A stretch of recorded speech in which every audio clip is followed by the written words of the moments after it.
Hello guys, welcome back to our channel. Episode ആരംഭിക്കുമ്പോൾ കാണിക്കുന്നത് ഗായത്രി വില്ലയാണ്.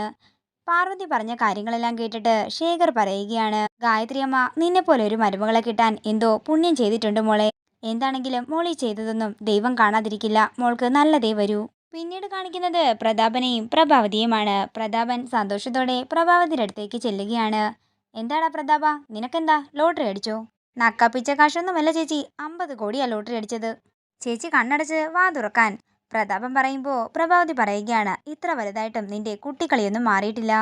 അങ്ങനെ പ്രഭാവതിക്ക് ചോക്ലേറ്റ് കൊടുത്തിട്ട് പ്രതാപൻ പറയുകയാണ്, ലോട്ടറി അടിച്ചത് എനിക്കല്ല ചേച്ചിക്കാ.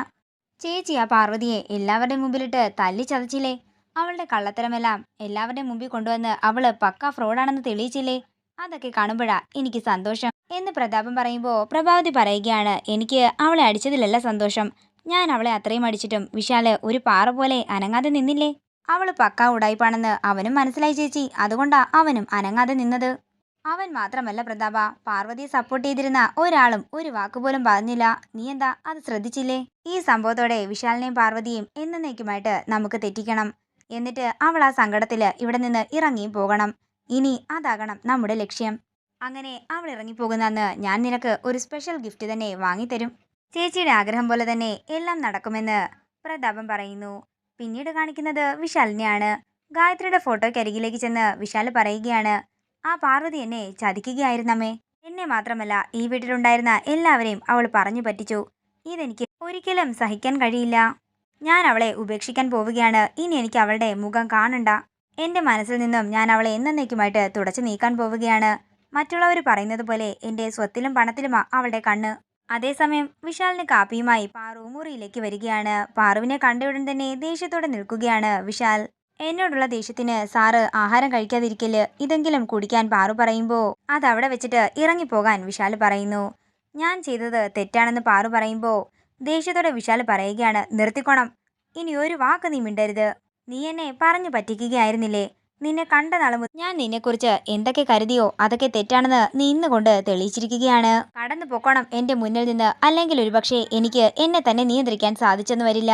ഇത് കേൾക്കുന്ന പാറു അവിടെ നിന്ന് പൊട്ടിക്കരയുമ്പോൾ വിശാൽ പറയുകയാണ്, നീ പറയുന്നതൊന്നും എനിക്ക് കേൾക്കണ്ട. നിന്നെ കാണുന്നത് തന്നെ എനിക്ക് വെറുപ്പാ. നീ ഇപ്പൊ തന്നെ ഇവിടെ നിന്ന് ഇറങ്ങിപ്പോയിക്കോണം. ഇത് കേൾക്കുന്ന പാറു കരഞ്ഞുകൊണ്ട് അവിടെ നിന്ന് പോവുകയാണ്. പിന്നീട് കാണിക്കുന്നത് പാറു വിഷമത്തോടെ പുറത്തു വന്നിരിക്കുമ്പോൾ അങ്ങോട്ടേക്ക് ജാസ്മിനും സുശീലയും കൂടി വരികയാണ്. ആന്റി, ഈ ഗെറ്റ് ഔട്ട് എന്ന് പറഞ്ഞാൽ എന്താ അർത്ഥമെന്ന് ജാസ്മിൻ ചോദിക്കുമ്പോൾ സുശീല പറയുകയാണ്, കടക്ക് പുറത്തെന്ന്. ഇത് കേൾക്കുന്ന ജാസ്മിൻ പാറുവിനോട് പറയുകയാണ്, നീ ഇവിടെ നിന്ന് വിശ്രമിച്ചിട്ട് തിരികെ നിന്റെ വീട്ടിലേക്ക് പോയാൽ മതി. നിന്നോട് വിശാല് പുറത്തേക്ക് പോകാൻ പറഞ്ഞതേ വീട്ടിൽ നിന്ന് തന്നെ പോകാനാണ്. ഇത് കേൾക്കുന്ന പാറു പറയുകയാണ്, വിശാൽ സാറിനോട് മുറിയിൽ നിന്ന് പോകാനാ പറഞ്ഞത്, അല്ലാതെ വീട്ടിൽ നിന്ന് പോകാൻ എന്നോട് പറഞ്ഞിട്ടില്ല. തുടർന്ന് ജാസ്മിൻ വീണ്ടും പാറുവിനോട് മര്യാദയ്ക്ക് അവിടെ നിന്ന് ഇറങ്ങിക്കോണമെന്ന് പറയുമ്പോൾ പാറു ദേഷ്യത്തോടെ ജാസ്മിന് നേരെ പറയുകയാണ്, ചി നിർത്തടി, നീ കുറെ നേരമായല്ലോ പറയാൻ തുടങ്ങിയിട്ട്. എന്നോട് ഇറങ്ങിപ്പോകാൻ പറയാൻ നീ ആരാ?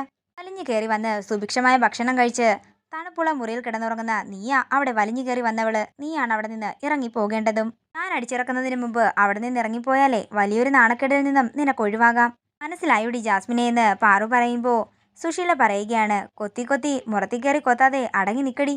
ഇന്നു മുതൽ ചില കാര്യങ്ങൾ അങ്ങോട്ടേക്ക് ഞാനും പ്രഭേച്ചിയും വിശാലും കൂടി ആയിരിക്കും തീരുമാനിക്കുന്നത്. അവിടുന്ന് ആദ്യം ആരാ പടിയിറങ്ങുന്നതെന്ന് ഞങ്ങൾ തീരുമാനിച്ചോളാം. വാ ജാസ്മിനെ, നമുക്ക് പോകാം. തുടർന്ന് ജാസ്മിൻ പോകാനൊരുങ്ങുമ്പോൾ പാറു പറയുകയാണ്, ജാസ്മിൻ ഒന്ന് അവിടെ നിന്നേ. നിന്റെ ജാതകം ഒന്നുകൂടി നോക്കിക്കുന്നത് നല്ലതായിരിക്കും.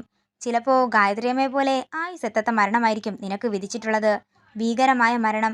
അത്രയും പറഞ്ഞുകൊണ്ട് പാറു അവിടെ നിന്ന് പോകുമ്പോൾ ഇത് കേട്ട് ഞെട്ടലോടെ നിൽക്കുകയാണ് ജാസ്മിനും സുശീലയും. നേരം രാത്രിയാകുന്നു. പിന്നീട് കാണിക്കുന്നത് പാറു വിശാലിനുള്ള പാലുമായിട്ട് മുറിയിലേക്ക് ചെല്ലുന്നതാണ്. അങ്ങനെ പാറു പാല് വെച്ച് തിരിയാനൊരുങ്ങുമ്പോൾ വിശാൽ അങ്ങോട്ടേക്ക് വരികയാണ്. നിന്നോട് ഞാൻ പറഞ്ഞതെന്താ നിനക്ക് മനസ്സിലാകുന്നില്ലേ? ജോലിക്കാരിക്കെന്താ അനുസരണയില്ലേ? ഇത് പിന്നെ വിശാൽ സാർ ഇന്നൊന്നും കഴിച്ചിട്ടില്ലല്ലോ, ഞാൻ പാലുമായിട്ട് വന്നതാണെന്ന് പാറു പറയുമ്പോൾ വിശാല ദേഷ്യത്തോടെ പറയുകയാണ്, നീ എൻ്റെ ആരുമല്ലെന്ന് ഞാൻ ഒരു തവണ പറഞ്ഞു കഴിഞ്ഞതാണ്. പൂവിൽ വിഷം ചേർത്തതുപോലെ പാലിൽ വിഷം ചേർത്തിട്ടുണ്ടോ എന്ന് ആർക്കറിയാം? ഇത് കേൾക്കുന്ന പാറു ഒരു ഞെട്ടലോടെ നിൽക്കുകയാണ്. പാറുവിന്റെ കയ്യിൽ നിന്നും പാലിന്റെ ഗ്ലാസ് നിലത്തേക്ക് വീണ് പൊട്ടുന്നു. നീരോടെ ചില്ല കഷ്ണങ്ങൾ പെറുക്കിക്കൊണ്ട് പാറു പുറത്തേക്ക് ഇറങ്ങുമ്പോൾ ആ കാഴ്ച കണ്ട് വിഷമത്തോടെ നോക്കി നിൽക്കുകയാണ് ഗാർഗി. തുടർന്ന് ഗാർഗി നേരെ വിശാലിന്റെ മുറിയിലേക്ക് പോകുന്നു. ഇതോടുകൂടി ഇന്നത്തെ എപ്പിസോഡ് ഇവിടെ തീരുകയാണ്. വീഡിയോ ഇഷ്ടമായെങ്കിൽ മറക്കാതെ ലൈക്ക് ചെയ്യുക, ഷെയർ ചെയ്യുക, കമന്റ് ചെയ്യുക. കൂടുതൽ സീരിയൽ അപ്ഡേറ്റ്സിനായി മറക്കാതെ സബ്സ്ക്രൈബ് ചെയ്യുക നയൻസ് ക്രിയേഷൻസ്.